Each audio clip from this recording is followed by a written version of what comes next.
Class के शुरू होते ही सभी बच्चों को बेसब्री से रिसेस का इंतजार होता था। मगर न जाने क्यों रिसेस की घंटी बजते ही राम बड़ा उदास हो जाता था।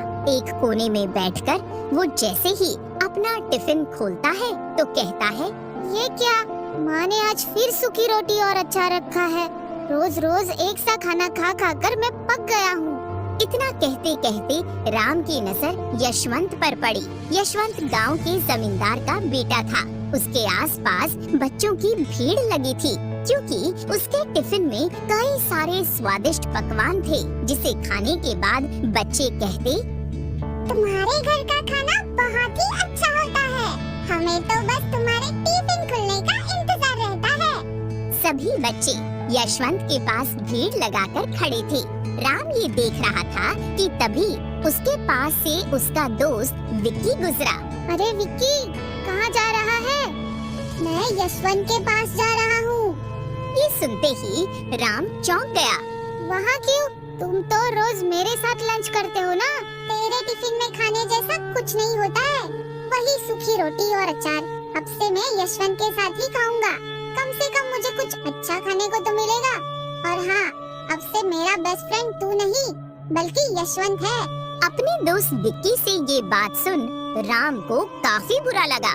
उसने अपना टिफिन पैक किया और छुट्टी के बाद घर आया तो उसका टिफिन देख उसकी माँ रेखा बोली, अरे ये क्या राम, आज तूने खाना नहीं खाया बेटा? इसे तुम खाना कहती हो? भिखारी भी हमसे अच्छा खाना खाते हैं। इस गंदे से खाने को तुम गटर में क्यों नहीं फेंक देती? राम, खाने का इस तरह अपमान नहीं करते हैं।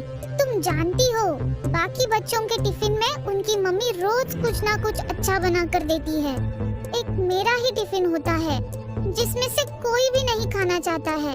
अपने बेटे की ये बात सुन रेखा को बुरा लगा। वो उसके पास आई और बोली, बेटा राम, तू तो जानता ही है हमारे पास इतने पैसे नहीं हैं, इसलिए जो मिल जाता है हम उसमें खुश रहते हैं।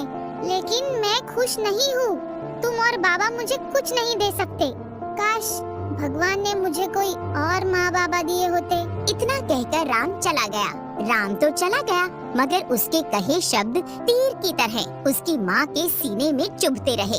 रात को जब राम के बाबा मोहन घर आए तब उसकी माँ ने सारी बात उसके बाबा को बताई। दूसरे की तरह मेरी इतनी हैसियत नहीं कि मैं महंगे पकवान अपने बेटे की थाली में ला सकूं। मुझसे जितना बन पाता है उतना तो करता ही हूँ। मैं जानती हूँ कि आप घर की खुशियों के लिए पूरी जी जान लगा देती हैं, लेकिन अब राम को कैसे समझाऊं? वो तो जिद पर अड़ा है और तो और उसने आज खाना भी नहीं खाया है। रेखा की बात सुनकर मोहन कुछ देर के लिए चिंतन करने लगा। क्या सोच रहे हो? हम बाहर से अच्छे पकवान नहीं ला सकते, मगर हमारे पास जो है उसी में से कुछ अच्छा तो बना ही सकते हैं ना। क्या मतलब? मतलब ये कि राम ने खाना नहीं खाया है तो घर में चावल तो पड़ा ही होगा। हाँ, थोड़ा दूध भी रखा है। ठीक है, मैं पास की राम के लिए 56 भोग से भी ज्यादा स्वादिष्ट एक नई डिश बनाएंगे। मोहन दौड़ता हुआ गया और शक्कर लेकर आया और फिर दोनों पति पत्नी ने बड़े दिल से अपने मन में बन रहे प्लान को कढ़ाई में पकाया। सब कुछ कर लेने के बाद दोनों को बस अगले दिन का इंतजार था। अगले दिन फिर रिसेस की घंटी बजी और सभी बच्चों के साथ राम भी बाहर निकला।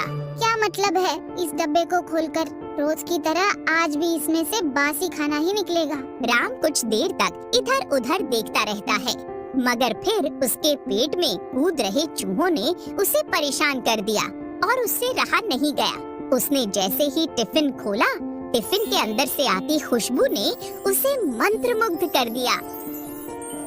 टिफिन में उसकी माँ के हाथों की बनाई हुई खीर थी जिसकी खुशबू कुछ ही देर में चारों ओर फैल गई, जिसे सूंघकर बाकी बच्चे भी राम के पास आ गए। अरे राम, तुम्हारे टिफिन से तो जोरदार खुशबू आ रही है। क्या है ये? ये मेरी माँ के हाथ की बनाई स्पेशल डिश है। अच्छा, क्या तुम्हारे साथ हम भी इसे टेस्ट कर सकते हैं? ये सुनते ही राम खुश हो गया। हाँ हाँ, क्यों नहीं, जरूर। और बस फिर कुछ ही देर में सभी बच्चों के हाथ राम के टिफिन पर थे। यहाँ तक कि यशवंत खुद आज अपना टिफिन छोड़ राम का खाना खा रहा था। छुट्टी के बाद राम जैसे ही घर पहुँचा, घर आते ही उसने अपनी माँ को जोरों से गले लगा लिया। मुझे माफ कर दो माँ, मैंने तुम्हें काफी भला बुरा कहा। तुम इस दुनिया की सबसे अच्छी माँ हो। ये सुनते ही रेखा का दिल खुशी से गदगद हो गया और उसने राम का सर